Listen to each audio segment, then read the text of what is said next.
Price B to God. கர்த்தருக்கு ஸ்தோத்திரம். மத்தேயு 15:8 இந்த வசனத்தை கவனிங்களேன். இந்த ஜனங்கள் தங்கள் வாயினால் என்னிடத்தில் சேர்ந்து தங்கள் உதடுகளினால் என்னை கனம் பண்ணுகிறார்கள், அவர்கள் இருதயமோ எனக்கு தூரமாய் விலகி இருக்கிறது என்று இயேசுவானவர் சொல்கிறத நாம் வேதத்தில் வாசிக்கிறோம்ல.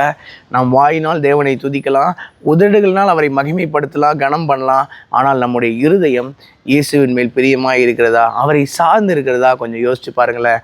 அப்போஸ்தலனாகிய பவுல் கொரிந்திய சபைக்கு எழுதும்போது 2 கொரிந்தியர் 11:10 சொல்கிறாரு, என்னில் உள்ள கிறிஸ்துவினுடைய சத்தியத்தை கொண்டு சொல்லுகிறேன் என்று சொல்கிறார்ல.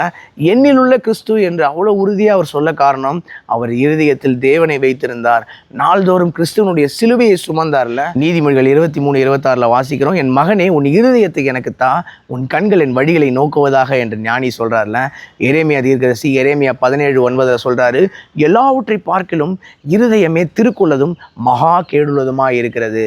அதே எரேமியா புலம்பல் எழுதும்போது புலம்பல் 3:41 சொல்கிறாரு, நாம் நம்முடைய கைகளோடு கூட நம்ம இருதயத்தையும் பரலோகத்தில் இருக்கிற தேவனிடத்துக்கு நேராக ஏறெடுக்க கடவுள்னு சொல்கிறார்ல.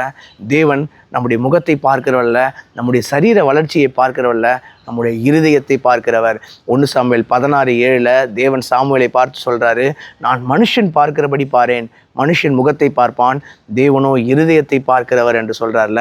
அவர் தாவீதை என்னுடைய இருதயத்துக்கு ஏற்றவனாக கண்டேன் என்று அப்போஸ்தலர் 13:22 சொல்கிறதா நம்ம வேதத்தில் வாசிக்கிறோம்ல. ஆபிரகாமை குறித்து வாசிக்கிறோம். நெகேமியா 9:8 ஆபிரகாமின் இருதயத்தை தேவன் தமக்கு முன்பாக உண்மையுள்ளதாக கண்டார்.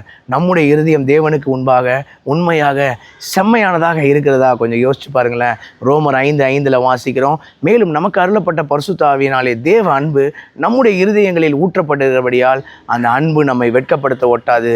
தேவனுடைய அன்பினால் நம்முடைய இருதயம் நிறையட்டும். எல்லா காவலோடும் உங்கள் இருதயத்தை காத்துக்கொள்ளுங்க, அதனிடத்திலிருந்து ஜீவ ஊற்று புறப்படும். என்னுடைய வாயின் வார்த்தை, என்னுடைய இருதயத்தின் தியானங்கள் கர்த்தருக்கு முன்பாக பெரிதாக இருக்கட்டும். கர்த்தருக்கு சித்தமான இன்னொரு வீடியோ பதிவில் நாம் சந்திப்போம். God bless you all. Thank you so much.